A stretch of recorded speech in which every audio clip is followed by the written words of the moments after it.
Guys તો આજે બનાવીએ છીએ પાણીપુરી અને પાણીપુરીમાં એક વસ્તુ તમને બતાવું. પૂરી આપણે લાવ્યા છીએ રેડીમેડ તરવાની, તો કેવી રીતે જાદુ થાય ને તમને બતાવું. જો આપણે નાખી પૂરી હવે એવડી ફૂલશે, એકદમ દડાની જેમ થાય. તમે જોજો હમણાં ફૂલ તેલ આવ્યું હતું મેં વળી બંધ કર્યો, ખબર નહીં થાય.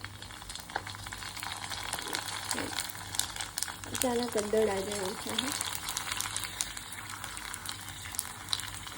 આમ એવું નથી, જાદુ થાય, જાદુ દડા જેવી થઈ ગઈ.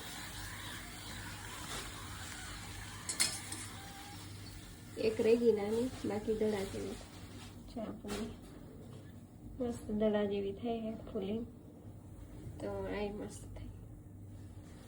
પાણી બની ગયું, ફ્રીજમાં મૂક્યું છે અને મસાલો બનાવવાનો છે. તો હાલો બધા પાણીપુરી ખાવા.